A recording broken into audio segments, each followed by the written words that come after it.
事关两国和平，红营怎能怠慢？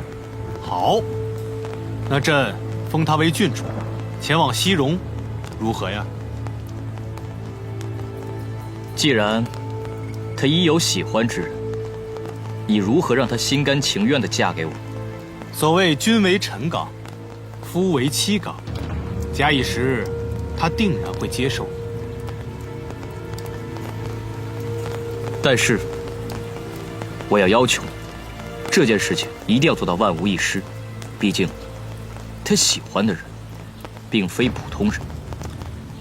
好，你放心，朕自有安排。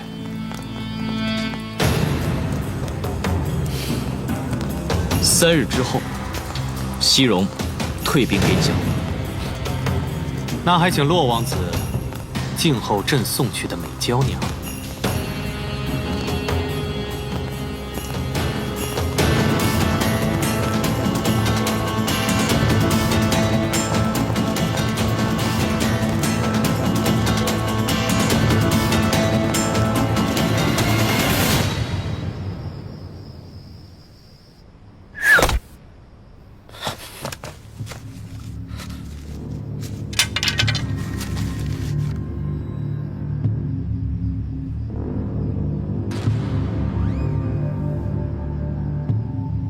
我觉得我的时机到了。之前出清费了一番功夫培养的新人，如今也被皇上误当作是中立派，纷纷重用起来。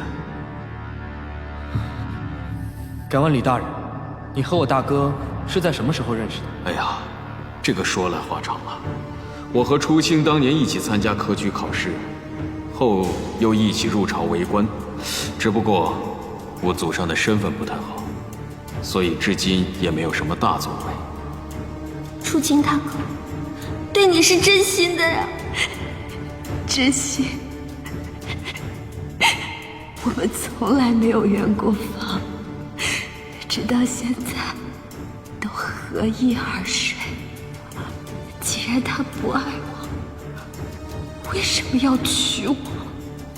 没想到我哥竟是那只妖狼，洛儿，我该怎么办？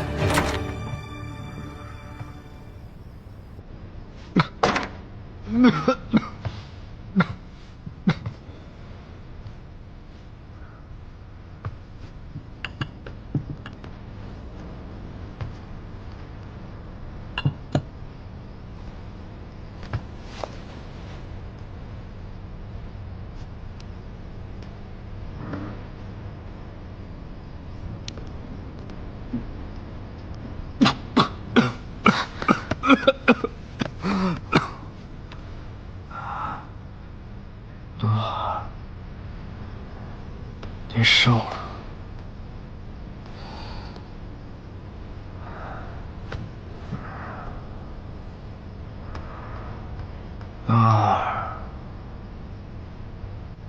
我答应你帮他得到皇位，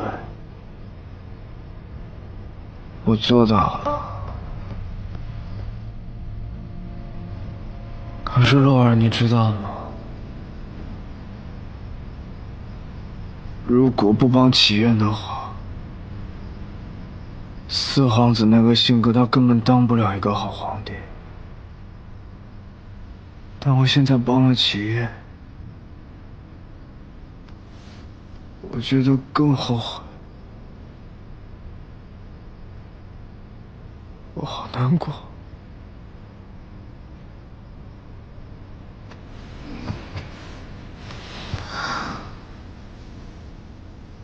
对不起，我没法帮你爹娘报仇了。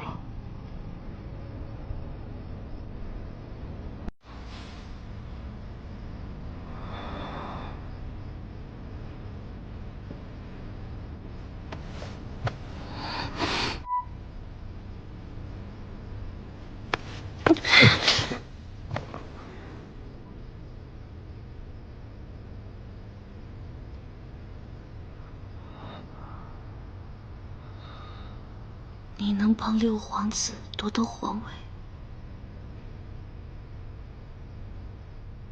却不能帮我破击府灭门的案子吗？你知道我们现在的处境有多危险吗？我把我们都推到火坑里了。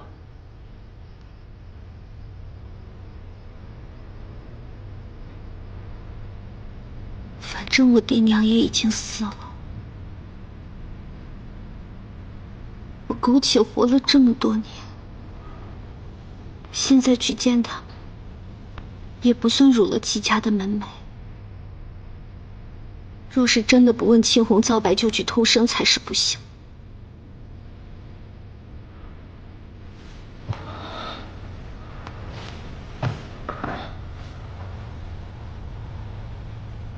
你要是死，我知道阴曹地府也不会放过你。别再说这些肉麻的话，我听够了。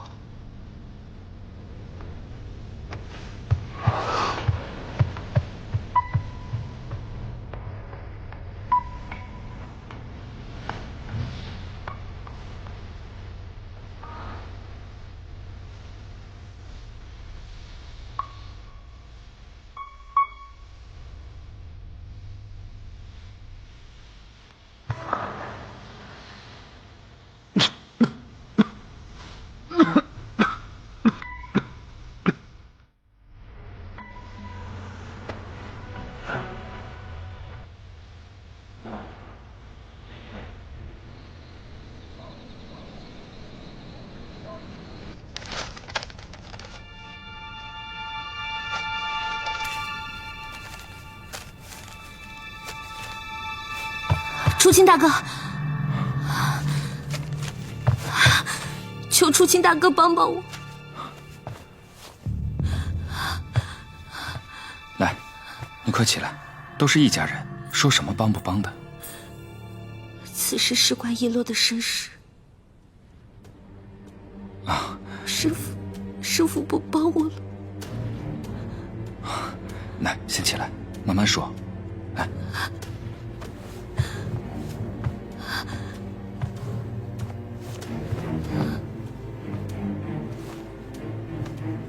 先别着急，慢慢说。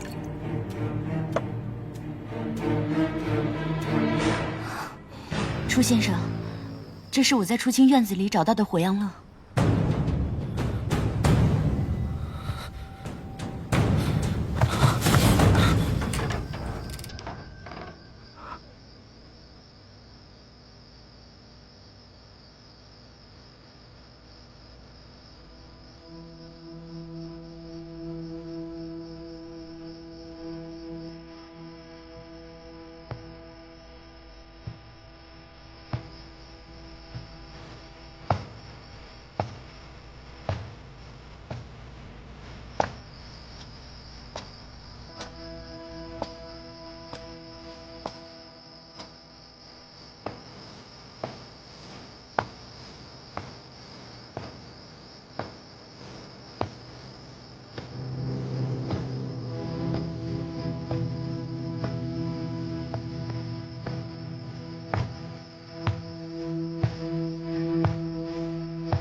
不起。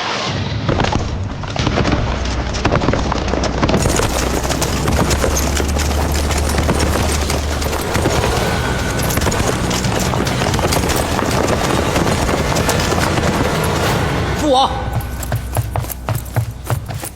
父王！哎，这孩子，你倒是换身衣服再来看我呀！孩儿骑着战马连夜奔波数日赶回皇城，未整理妆容，还请父王恕罪。父王，孩儿在两国边境苦战数日，父王突然降旨，让孩儿撤兵休战，孩儿内心愤愤不平啊！父王，若是再给孩儿个2、3日，孩儿定能攻入中原那外强中干之地，收了他们。你的孝心我懂，但是父王的疆域够用，要那么多地干嘛？你种地啊？哼！父王，是不是骆红影和您说了什么？那是你哥，人家一番好意，拿着一纸婚约，却换来了百姓的太平，这都不说，就说你这次打仗没占着便宜吧？啊，人家帮你，就不说他救了你的命，至少帮你挽回了一点面子啊！不败的战绩保住了，你得谢谢他。我哥，他竟然去和亲了。骆红英，你竟然利用一个女人，把我和弟兄们在战场上浴血奋战的日日夜夜磨灭得干干净净！放开我！我告诉你，你若真的是为百姓着想，你就应该避免战争。为百姓着想，你就是这么为百姓着想的吗？你可知，现在西戎国有多少百姓正在挨饿受苦？现在和亲，根本不是最好时机。你担心的这些问题，我在议和的时候都会谈妥。陆红英，我西戎勇士何时会像你这般畏首畏尾？陆寒童，我说句不中听的话，你若战死沙场，你有没有想过父王和母后怎么办？难道你忍心看白发人送黑发人吗？我早就在战场上死过无数回了。行了，两兄弟，你们立场那么分明啊！啊，你让跟你们的臣子站哪边？啊！父王恕罪，父王恕罪，各回各家。谁再敢说这样的话让我听着，老子一玉玺拍死你！父王息怒，滚！父王息怒，父王息怒。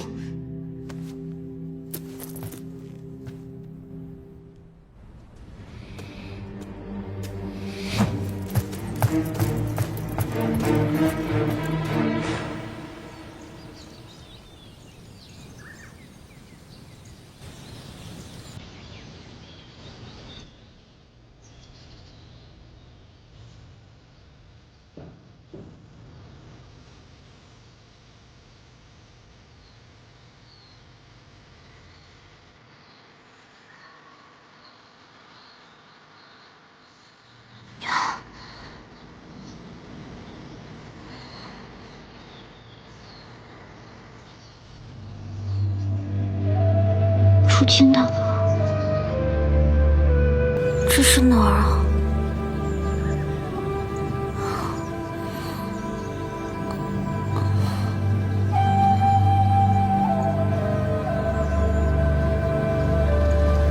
一乐，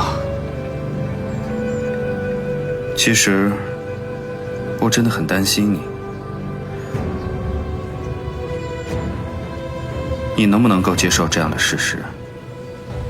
毕竟你还是个小姑娘。你说吧，你现在说师父是个女的，我都能接受。那我就从头说了。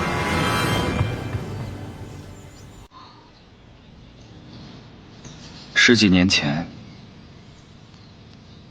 有一个小男孩，为了救自己的小伙伴，被妖狼所伤。然而他发现，那些被妖狼咬死的人的尸体，都莫名其妙地消失了。小男孩伤得很重，他的小伙伴们为了医好他，帮他找了一个名医。而就在他身体要慢慢恢复的时候，他发现这妖狼之毒可以为他所用，而当时他已经是一个很有名的才子。从那天以后，每到月圆之夜，他都会幻化成一只妖狼，把所有阻挡他进步的人全部活生生的咬死了。你说的人是我师父吗？我不想骗你，所以我只负责讲故事，而你自己负责思虑比较好。那后来呢？后来的事情，我想你也应该知道了。那个官员竟然把他的女儿送到了那个小男孩的家里，每天在他的眼皮子底下。一洛，那个官员的女儿就是你吧？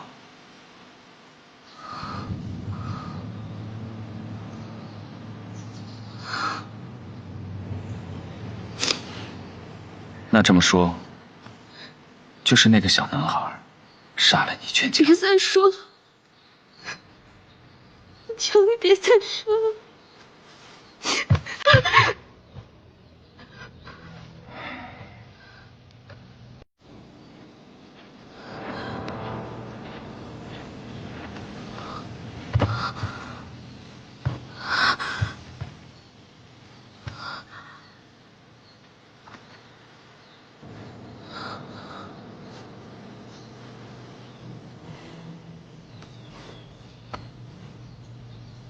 为了找到你，我费尽千辛万苦，出车拼了性命保你周全，没想到你还是自投罗网。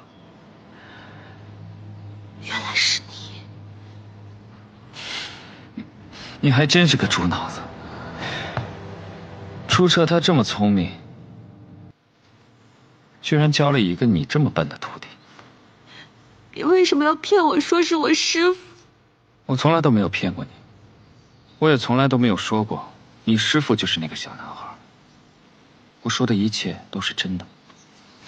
10年前，我也被妖狼咬过，然而知道真相的人都被我杀光了。你这个人面兽心的家伙，你就应该死在妖狼的魔爪之下。那是你自己不争气，怪得了谁？不过，不是应该我死在洞中，而是应该你和你那顽固不化的爹一起去死。我爹那么好，你为什么要杀他？那就只能怪季大人太过正直了。他发现了我在科举考试中悄悄培植起来的那一批新人，破坏了我的计划。我曾经警告过他，可是他非要忤逆我，我就把他们斩尽杀绝了。不过，我还是要好好谢谢你。是你以死相逼，逼得出扯出山，把我那一帮新人一个个都扶上了最好的位置，帮六皇子夺得了皇位。你是大功臣了。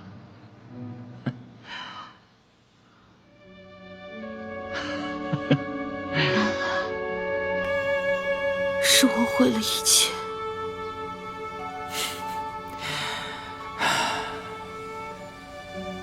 怪不得师父说，是我将他推向了火坑。要说我这个二弟啊，他还从来没有对谁这么好过。不过，好心都当成了驴肝肺。一乐，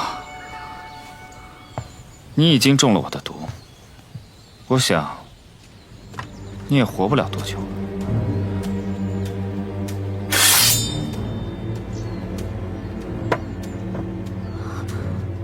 你如果想要报了你师父的大恩，就只能等下辈子。我现在就要杀了你！你们怎么会找到这里？我要杀了你！你不是安子毅的相好吗？杀我做什么？我是弱骨行的女儿，当年我爹用妖狼的血换回了你的命，你怕我爹把你的事情抖露出去，你就要杀他灭口。那是他活该。那我今天就送你和易洛一起上路。你若是敢动洛儿一根汗毛，我定会让你用最痛苦的方式死去。我说到做到。为了救自己心爱的女人，你把自己也陷进去了，最后你发现，你陷入了万劫不复的境地。亡国之主嗣职，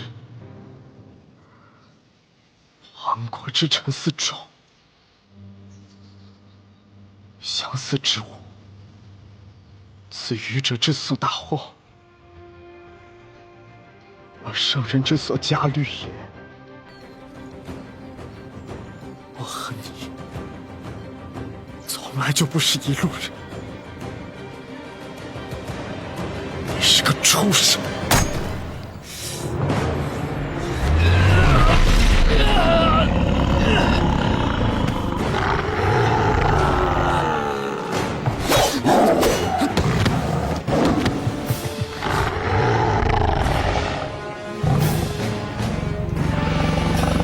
楚先生，没用，妖狼不怕的。我这里有火阳乐。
师父，对不起。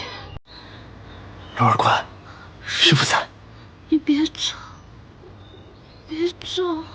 师父不走。一路。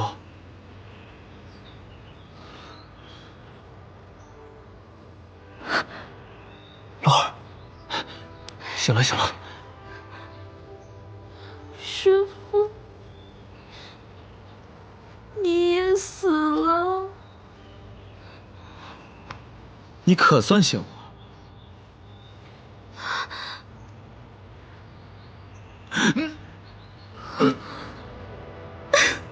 不疼，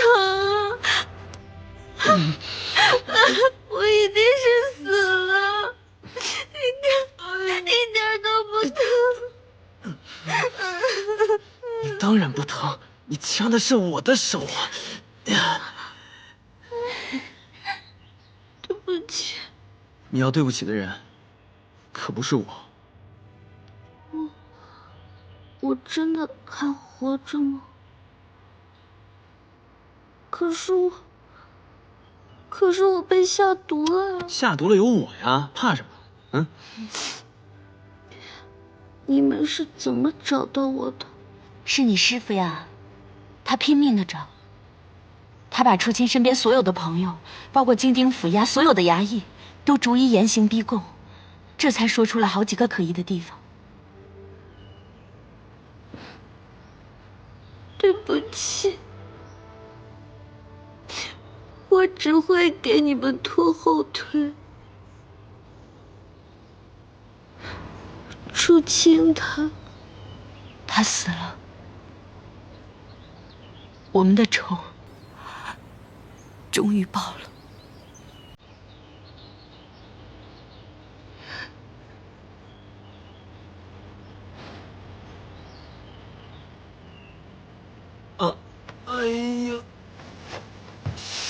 哎呀，若倩，我觉得我们得去院子里看看药煎的怎么样，对吧？好啊。其实我早就怀疑初清了，可是我苦于拿不到他是妖郎的证据。对不起。该说对不起的人，不应该是我吗？如果没有我，师父就不会和大少爷手足相残了。傻丫头，他杀了那么多人，怎么能是你的错呢？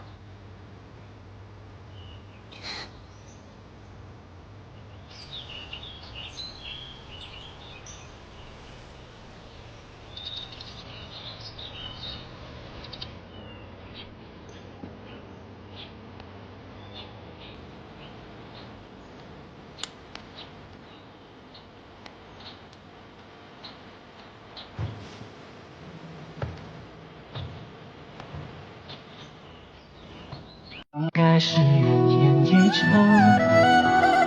不能却月有两相。水清水的雨点滴落天荒，爱不会来日方长。收藏月落三江，是沙漠四色时光。月里的毫发无伤。越来不样，你是星星不忘，永远有你不酸不烫，好比厮守总是如常，是否是我对所有的原谅？爹，娘，还有我们戚府上上下下的亲人。师父已经帮我们把仇给报了，女儿多年的心愿终于了却。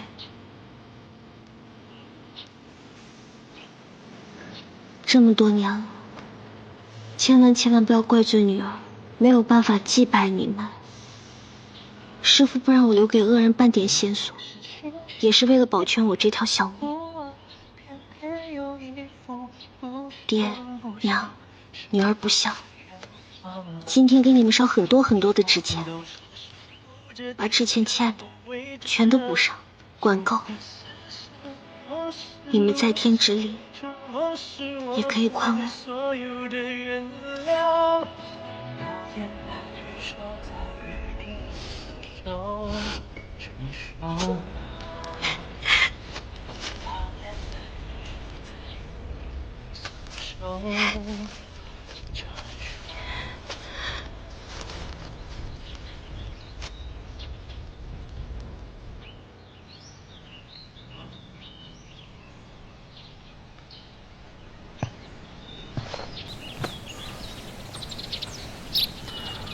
没想到，你的哥哥初清，竟然是一只妖狼，做了那么多伤天害理的事情。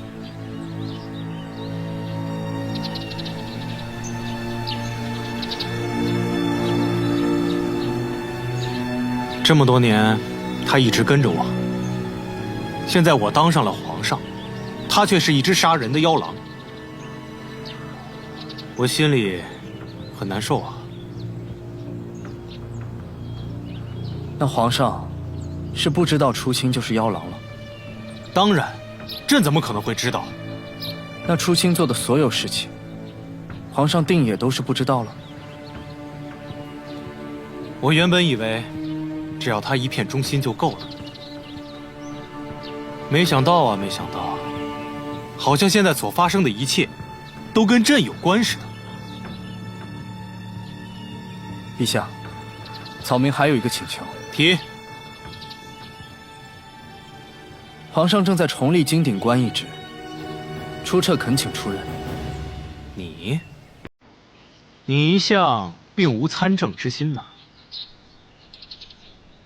这一路走来，皇上定是看到了我的忠心。我也是出浅的哥哥，与其委任于春江那个不成气候的小兵小卒，倒不如用我，来得更让皇上放心。朕很诧异，你能够提出这样的想法，但同时，朕也很欣慰。如果你能辅佐我，那朕便是如虎添翼。承蒙皇上信任，定当不负圣恩。好，那这事儿就这么定了。朕走了。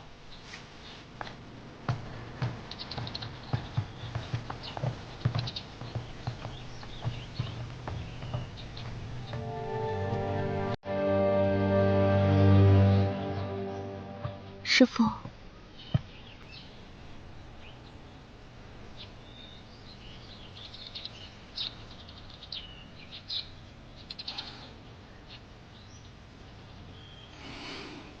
师父，你听好了，无论以后遇到什么事情，我都是你的了。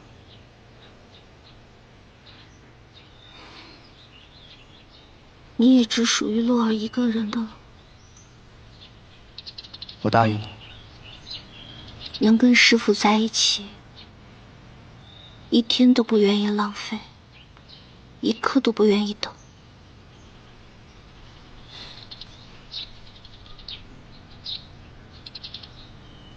洛儿，那我们就成亲吧，一日都不要再等。好，明日可以吗？你敢嫁吗？师父敢娶吗？我这一辈子还从没有说过不敢二字。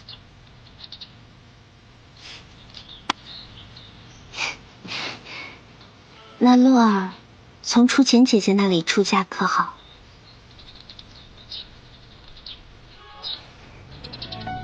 从她那里吗？我们就从初府出嫁不好吗？那也太近了吧，哪有从自己家里嫁到自己家去的？想来想去，初浅姐姐就算我的娘家人了吧。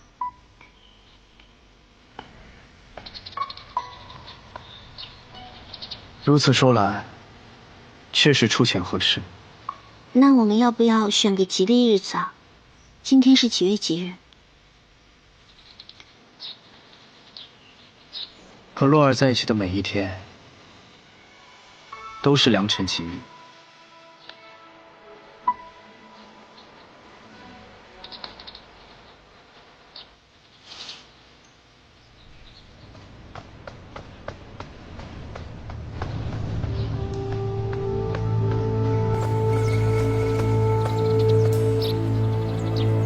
殿下，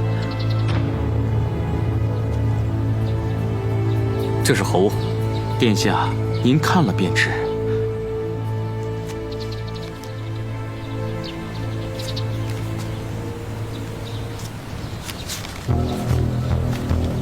3日后前来中原迎娶璎珞。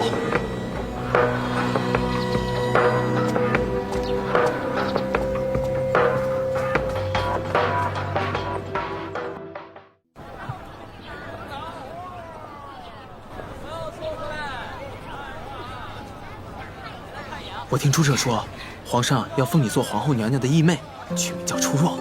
真的吗？这么好听的名字啊！你现在可是皇亲国戚了，我安子毅可是越来越配不上你了。安大哥，你别这么说。要不是我遇见了你，我都不知道我以后该怎么办了。好啦，你还真当真了，傻丫头。反正这回是皇上赐的，我爹也同意了。真的？再也没有任何人把我们分开了。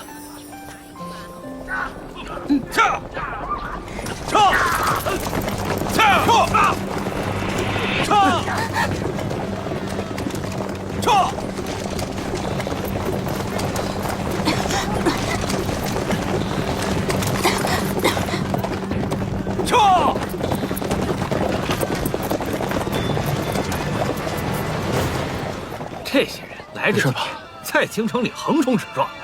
前些日子，陈家老爷躲闪不及，把腿给摔断了。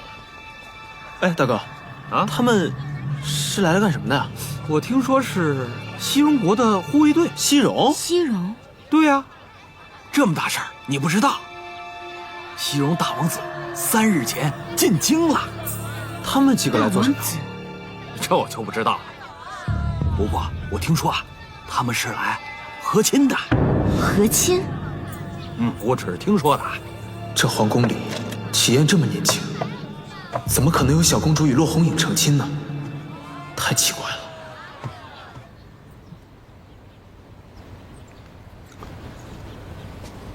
妹妹今日脸色为何如此难看？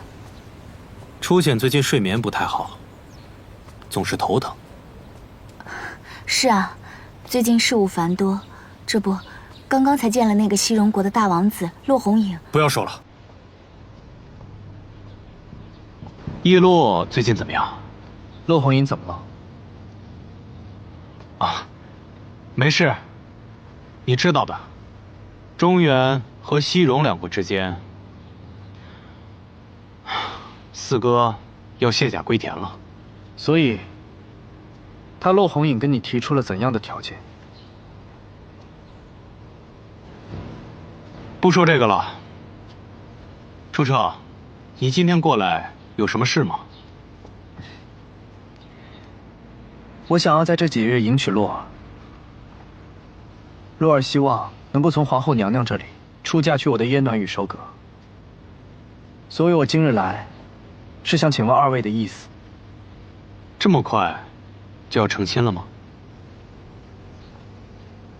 没错，也不想再等了。洛儿就要嫁给你了？怎么？你不开心？你不是一直都希望洛儿能够早日嫁给我吗？没有，我只是有点太开心了。其实我也只是尊重洛儿的意思，来问问二位的意见。毕竟洛儿在这世上举目无亲，把初浅看成了自己最亲的人。如果皇后娘娘觉得麻烦的话，那我们自然是在初府办了更方便。别，就从这儿走，从初浅这里出嫁。对，就从我这儿出嫁吧。我会将她的行头和嫁妆一并准备好，你只需要明晚将她送入本宫这里就好。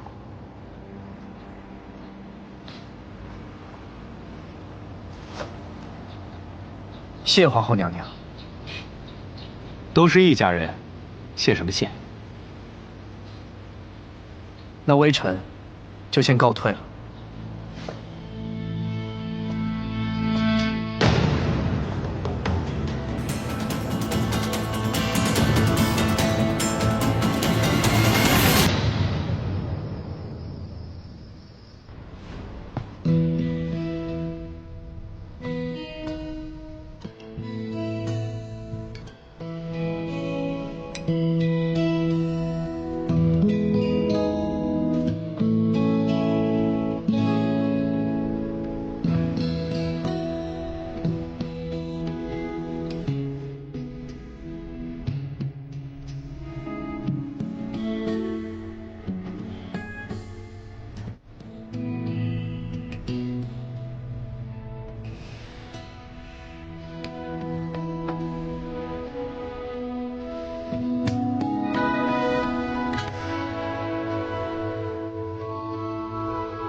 这一切就像在做梦一样。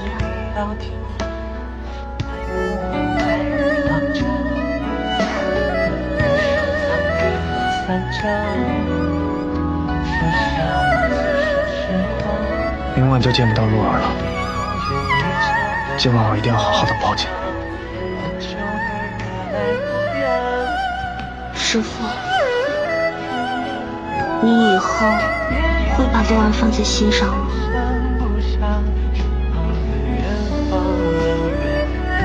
不只是放在心上，你的名字是我刺入体肤骨髓的默写。那你不疼啊？疼才会爱。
淑琴姐姐怎么还没来啊？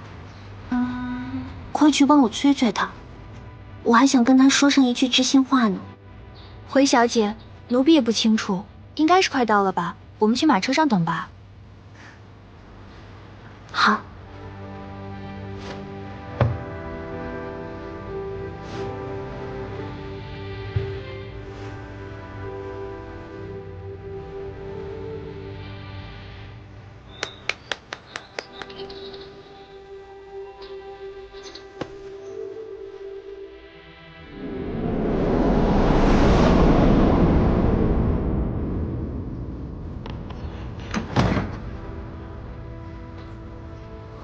时辰都要到了，娘娘呢？娘娘，应该是在出府与您会合吧？哦，也对，她也是出家人。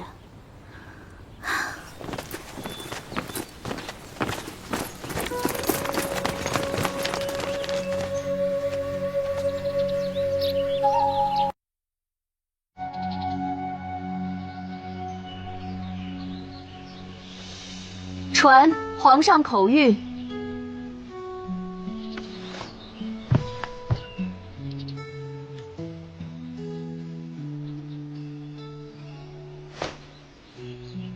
中原与西戎边境战事吃紧，那西戎国二王子洛寒童实在是骁勇，连斩我四皇兄军中8员悍将。再这么下去，中原危在旦夕啊！臣妾无能，不能为皇上分担忧愁。不，你可以。朕已派李怀柳前往西戎国谈妥和亲事宜，现已达成停战协议。可我中原并无婚嫁年纪的公主啊。西戎国大王子洛弘颖提出的核心对象正是一洛。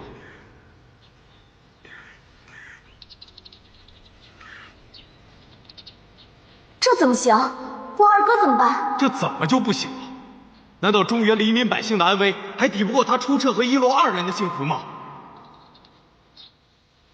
这件事还得你亲自去办。明日一洛出阁，我要你亲自把他送往去西戎的核心马车，剩下的事交给朕了。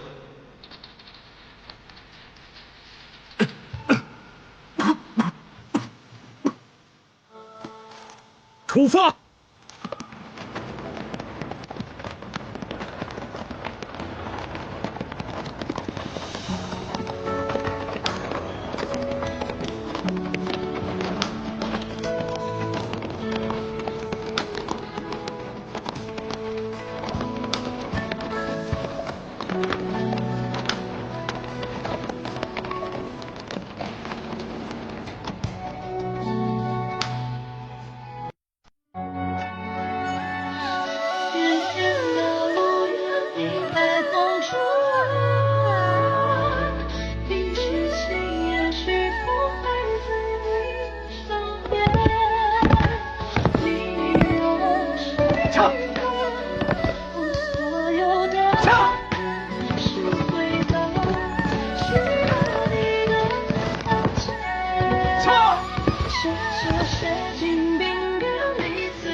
就是出了宫，这么大阵仗。是啊，姑娘好福气呢，快把套套盖上，新娘子被看到脸很不吉利的。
怎么还没到啊？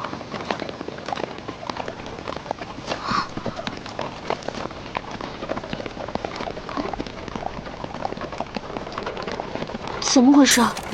郡主，您醒了。郡主？什么郡主？你已经被皇上封为宁乐郡主了。为什么要封我做郡主啊？因为你要嫁往西戎国和亲啊。不是。你们搞错了，我师父还在出府等着跟我成亲呢。停车！来不及了，郡主，我们已经离开中原国了。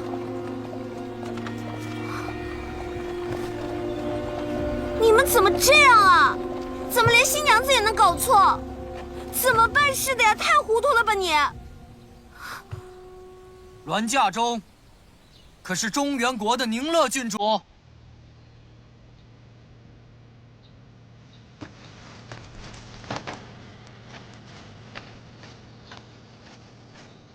末将见过二王子，还望二王子不要阻拦。我也没什么事，就是想来看看我错过的王子妃长什么模样。回王子，一路舟车劳顿，郡主恐怕已经劳累，不便见人。不方便吗？走开，走开！郡主，郡主，他们搞错了，我不是什么宁乐郡主。那你是谁呀？小女子易洛，只是一介草民。易洛，名字不错。你又是谁？啊，没听到他们刚才叫我吗？我是西戎国的二王子，洛寒童。不过看来这以后，我得叫你一声王嫂了。什么王嫂？不要胡乱叫人。你既然是西戎国王子，你来的正好，赶紧帮我验明一下身份。和亲这种国家大事居然出了这么大的纰漏。我今天是刚好要嫁给我师父的，刚好也是皇上赐的婚，不料却被错当成了什么和亲郡主。我跟你们说，你们趁现在赶紧送我回去还来得及，不然犯了圣怒，你们谁都担待不起。好大的口气啊！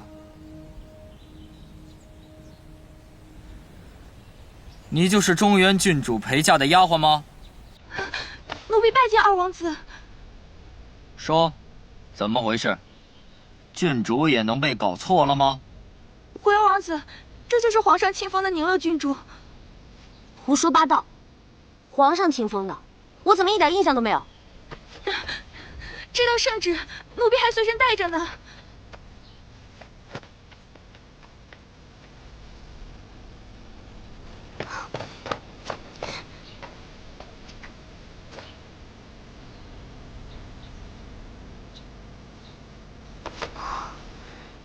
圣旨你们都敢造假？说，你是何居心？受何人指使？信不信我让皇后娘娘杀了你？郡主饶命啊！这桩婚事是皇后娘娘一手操办的。不可能！就算皇上同意这么做，皇后她是我姐姐，怎么可能？哎，你等会儿，你这个人可真有意思，人家都有证据证明你是宁乐郡主了，你有什么证据证明你自己不是啊？那你有什么证据证明你就是二王子啊？他们喽。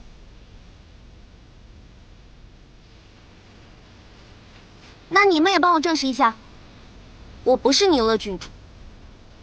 您就是，您就是，您就是，您就是。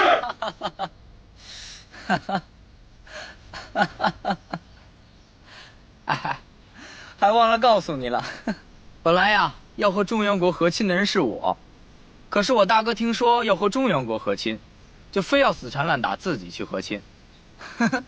我跟你说，我就从来没见我哥对这事儿这么积极过，现在可算明白了，原来是为了你呀。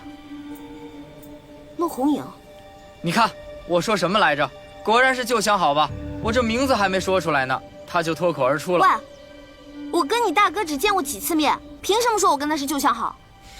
别着急，别着急呀，王嫂，我不就是来看看我错过的王子妃长什么样吗？我长什么样关你什么事啊？也不关我什么事儿。本来就是想来看看，我错过的新娘子符不符合我的胃口。如今看来，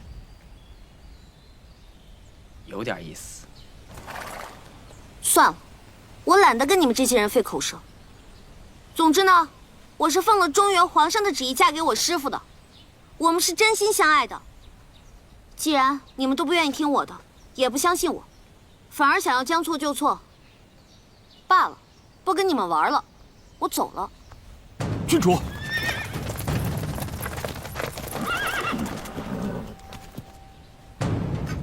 郡主，此事千真万确，不可儿戏，还望郡主不要再做无谓的抵抗。我实在懒得跟你废话。不得无礼。郡主，近日多有得罪，恰巧本王正好有事，先告辞了。我们皇宫见，王嫂。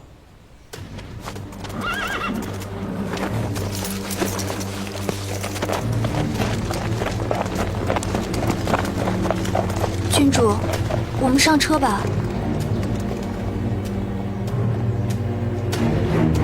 你叫什么名字？回郡主，奴婢叫子舒。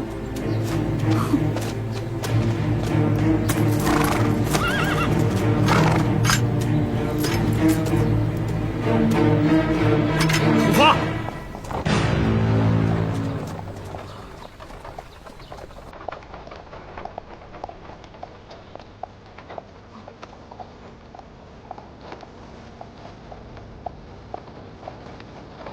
既然你我都是中原人，我希望你今晚帮我逃回中原。郡主，我不骗你，这里面真的有隐情。郡主，您就不要再为难奴婢了。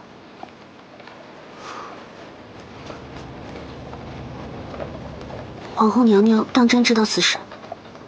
奴婢就是皇后娘娘派来照顾您的。不可能，就算他们同意把我嫁到西戎国，我师父也不会同意的。郡主，您说的是金警官出彻大人吧？你知道他？太好了，总算有知情人了。我本来是要嫁给他的。实不相瞒，您要嫁到西戎国和亲这件事儿，出大人也是知道的。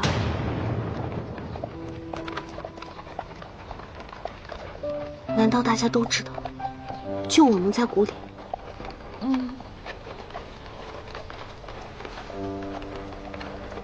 打死我也不行，不行，我要回去看一看，当面问清楚师父。郡主，这万万不可呀！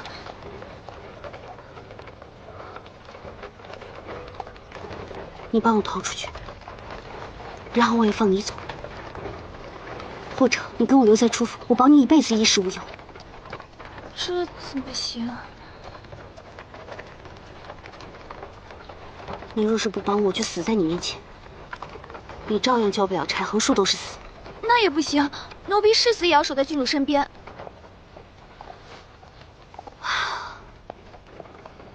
这个蠢丫头，放了我，你还有一线生机；守住我，你就死定了。别怪我没给你机会。将军，营已扎好，请吩咐。好，兄弟们都累了，今晚就在此休息吧。是，将军。但是要注意，加强警戒。是。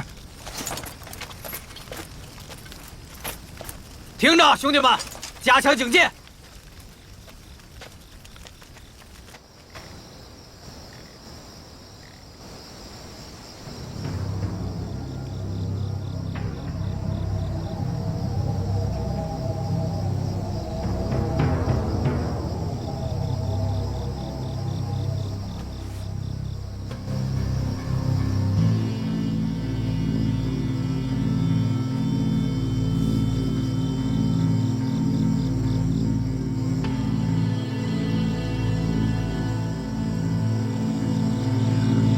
机会来了，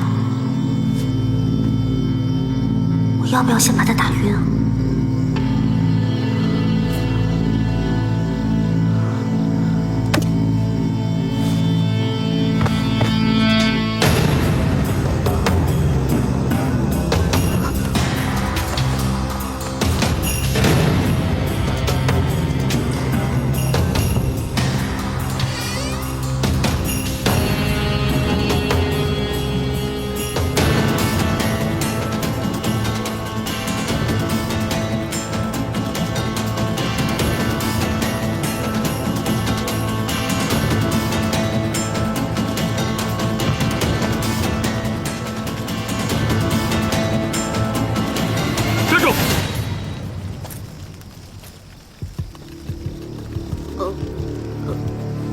奴婢想方便一下。好了，快去快回。谢将军。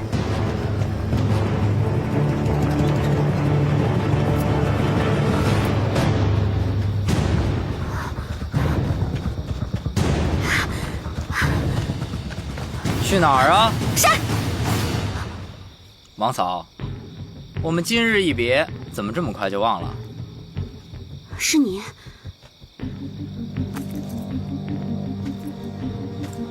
你怎么在这儿？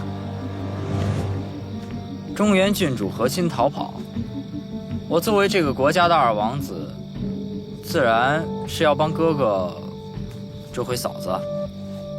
我不是要逃，我只是想回去问清楚。问啥？跟你说也说不明白，总之我一定要走。你别拦着我，拦着我就跟你拼命。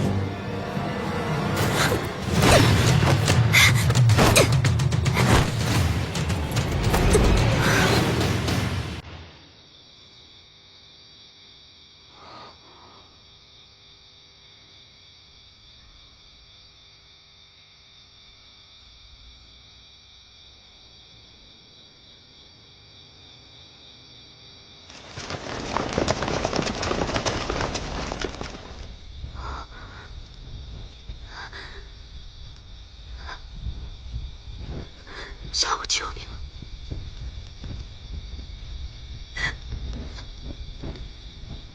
让我回去吧，求你。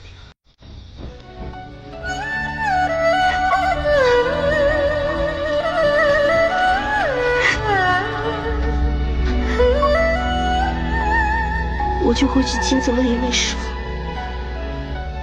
是不是他把我嫁给骆红英？如果是，我就跟你无缘，绝不反抗。可以去，我带你回去。如果你的师父真的知晓此事，你便不要挣扎，乖乖的跟我回来。毕竟，郡主逃婚是犹如你们中原和我们西戎皇家颜面的事。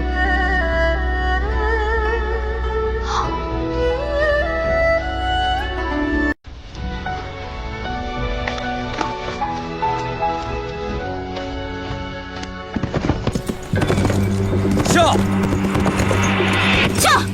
撤！撤！撤！撤！撤！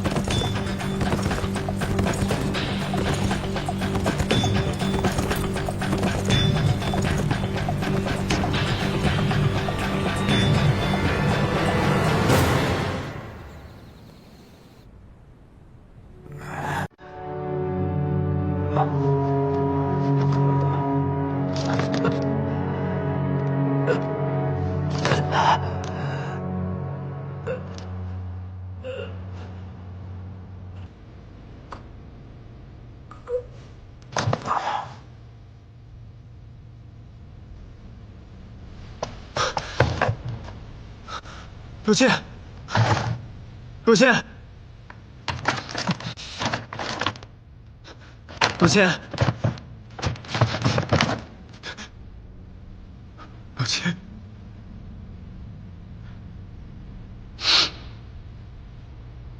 易洛的幸福和若谦的性命，你只能选一个。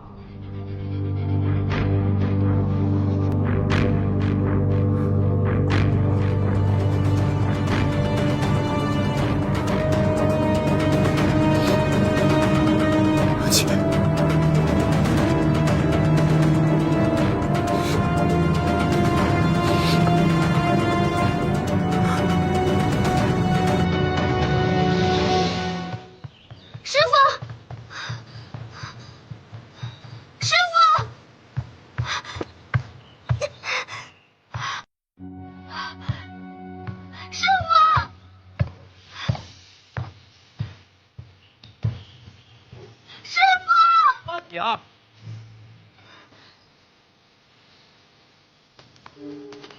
师傅！哎，王嫂。哎，师傅，师傅！喂。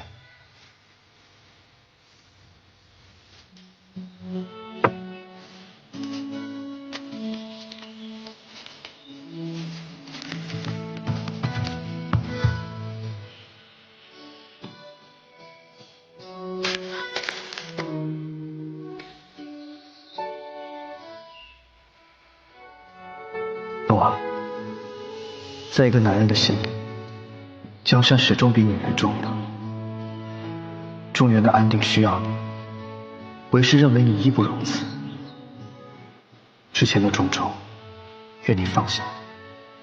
你我尘缘已尽，各自安好。出撤。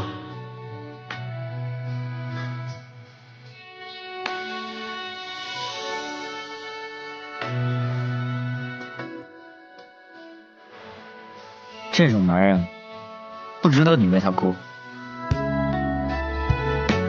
我不信，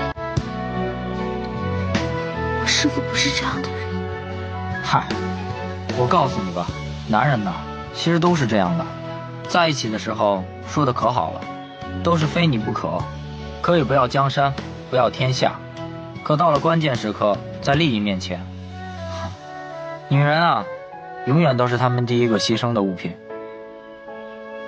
我师父才不是你们这种思想龌龊、诡计多端之人。不会，我这好心劝你，你也没有必要反咬我一口。你不听就算了，人家在信里都说了，嫁到西戎国，你义不容辞。那这信都写了，尘缘已尽，各自安好，你还要人家怎么说，你才死心呢？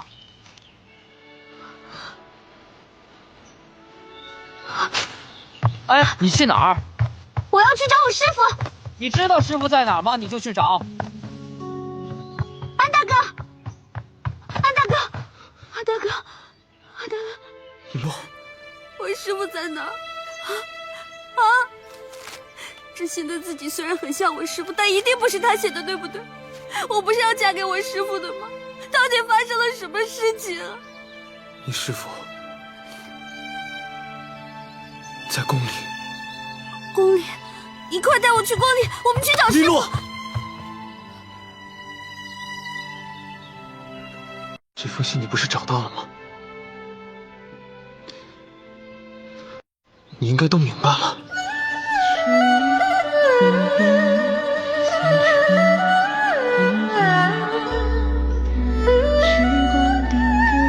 这信真的是师父写的。千真万确。是吗？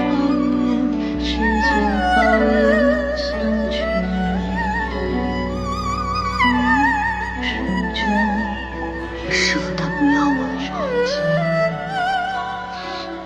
难道我连见他最后一面都不可以吗？他前几天还告诉我会嫁给他，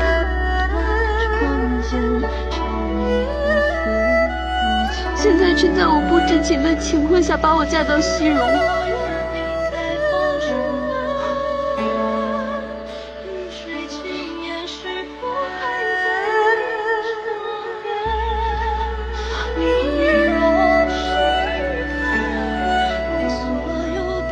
我是人啊，我是人啊！我是他们用来换取边境和平的礼物。喂，你这个女人说话也太难听了！你闭嘴！闭嘴！我也要说，嫁到我们西戎国做王子妃，那是至高无上的荣耀。议论，你要知道，楚车和我都是逼不得已有苦衷的。